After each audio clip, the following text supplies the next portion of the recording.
ஆரம்பிக்கலாம்.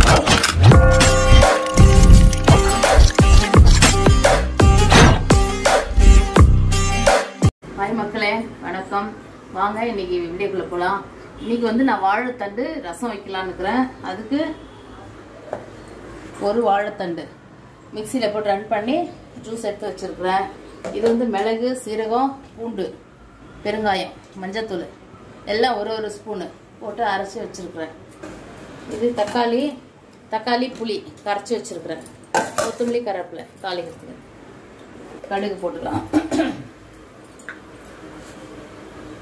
கடுகு கொஞ்சம் சிம்லே வச்சுக்கிறேன். இப்போ அரைச்சி மிளகு ஒரு ஸ்பூனு, சீரகம், பெருங்காயம், மஞ்சத்தூள், பூண்டு ஒரு பூண்டு வச்சுருக்கிறேன். காஞ்ச மிளகா இட்லியை ரன் பண்ணிட்டேன். ஒரு 3 மிளகா போட்டுருக்குறேன். அவ்வளோதான்.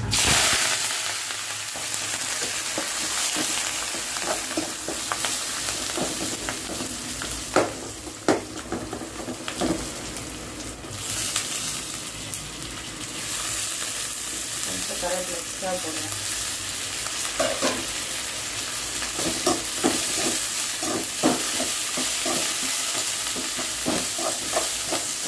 இது வந்து ஒரு தண்டு, இது ஒரு 10 ரூபாய் இருக்கு ஒரு தண்டு. அதை வாங்கி கிளீன் பண்ணி மிக்சியில் ரன் பண்ணி வடிகட்டி வச்சுருக்கிறோம். தண்ணி வாழைத்தண்டு ஜூஸு அதை இதில் ஊற்றிடலாம். அதாயிட்டுங்க. சேம் நம்ம நார்மலாக தக்காளி புளி கரைப்போம் இல்லையா, அது ரசத்துக்கு அந்த மாதிரி கரைச்சி அதில் ஊற்றிடணும். அவ்வளோதான். தக்காளி இதில் 2 தக்காளி வச்சுருக்குறேன். புளி வந்து நெல்லிக்காய் அளவு புளி. அவ்வளோதான். இப்போ இது இதில் ஊற்றிடுறேன். கொத்தமல்லி அப்படியே காம்போடு போடுறது, அப்போ டேஸ்ட் நல்லா இருக்கும். இப்போ கொஞ்சம் இந்த ரசத்துக்கு தேவையான உப்பு. அவ்வளோதான். இப்போ கொஞ்சம் சர்க்கரை போட்டால் அது வந்து புளிப்பு இல்லாமல் கொஞ்சம் டேஸ்ட் நல்லா இருக்கும். அதனால் ஒரு அரை ஸ்பூனு சர்க்கரை போட்டாச்சு. அவ்வளோதான். இப்போ இது கொஞ்சம் அப்படியே ஒரு கொதி வரணும். ஏன்னா வாழைத்தண்டுன்றதுனால கொஞ்சம் கொதிக்கணும். கொதிச்சுட்டு இருந்தால் ரெடி ஆகிடும் ரசம்.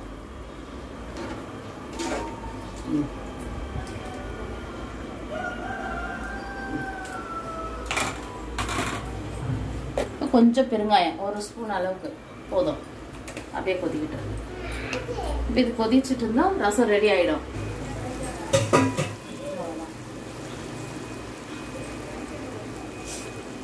இந்த வாழைத்தண்டு வந்து குழந்தைங்களை மெயின் வந்து ஒரு குழந்தைங்களுக்கு எப்படி செய்யணுன்றது இது நான் எப்பவுமே சொல்ற மாதிரி தான். குழந்தைங்களுக்கு காரங்க பண்ணிட்டு ரசம் ஊட்டுவாங்க. குழந்தைக்கு ரசம் சாதம் வாழைத்தண்டும் கொடுக்கலாம், ஒன்றும் பிரச்சனை இல்லை. வாழைத்தண்டு இந்த மாதிரி ரசம் வச்சுட்டு குழந்தைங்களுக்கு சாதம் கொடுத்தா இன்னும் ரொம்ப நல்லது. ஒரு சிலர் சாப்பிட மாட்டேன் அப்படி இப்படின்வாங்க. இது ரசம் பெஸ்ட். இதுல இன்னும் துவையலும் வருது. நான் இன்னொரு நாளைக்கு இன்னொரு வீடியோல போடுறது. அடுத்ததை வந்து கோவக்காய் பண்ணலான்னு இருக்கேன். இதுக்கு கோவக்காய் 1/4 கிலோ, தக்காளி 2 தக்காளி, இஞ்சி பூண்டு பேஸ்ட்டு, வெங்காயம் 1, கொத்தமல்லி, கருவேப்பிலை. அவ்வளோதான். ஏன்னா வாழைத்தண்டு ரசம் வச்சிருக்கலையே, அதுக்கு இது தொட்டுக்கிறதுக்கு. நான் ஸ்டவ் பார்த்து வச்சிடுறேன். கொஞ்சமாக காய் இருக்கிற மாதிரி. அவ்வளோதான். இப்போ அடுத்தது கடுகு கொஞ்சம்.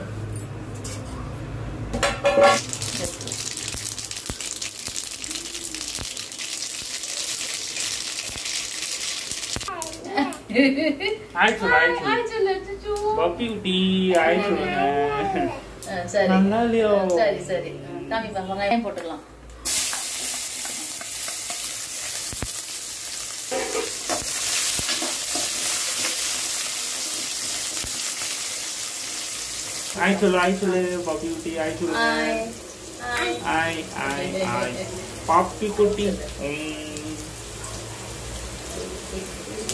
இவ்வளோ வதங்கினா போதும். இதில் நான் ஒரு ஸ்பூன் இஞ்சி பூண்டு பேஸ்ட்டு,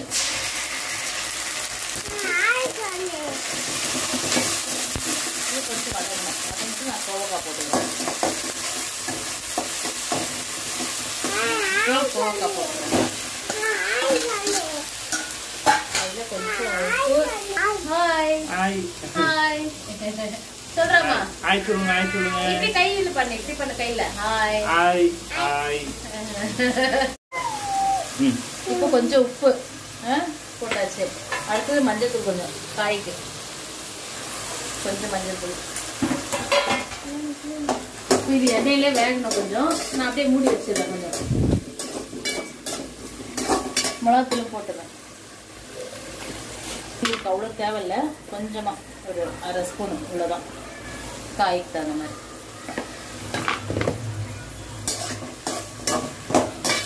இது எண்ணெயிலே வேகணும் தண்ணியில் ஊற்றிவிட கொஞ்சம் அப்படியே நான் மூடி வைக்கிறேன் எண்ணெயில வேகணும் அவ்வளோதான்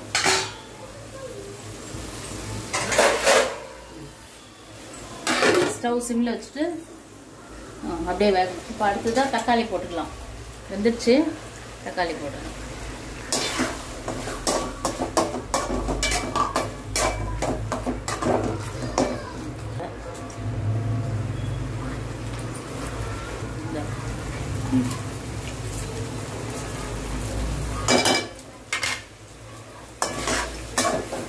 கொஞ்சம் சர்க்கரை போடுறேன் நான் வந்து கொஞ்சம் சர்க்கரை டேஸ்ட் வந்து கொஞ்சம் எல்லாத்துலேயும் நான் ஒன்னொன்றுல தான் சர்க்கரை ஆட் பண்ணுவேன் டேஸ்ட் கொஞ்சம் நல்லா இருக்கும் சாப்பிட்றதுக்கு வெறும் உப்பு புளி போடுறதால அது ஒரு மாதிரி டேஸ்ட் சர்க்கரை கொஞ்சம் ஆட் பண்ணால் அது ஒரு மாதிரி நல்ல ஒரு சாப்பிட்ற டேஸ்ட் நல்லா இருக்கும் இப்போ இது அவ்வளோதான் இன்னும் கொஞ்சம் இது வந்து கொதிக்கணும் இது இதையும் சிம்லி வச்சுட்டு கொஞ்சம் வேக வைக்கணும் அவ்வளோதான் வேகணும் அது ஒரு 5 நிமிஷம்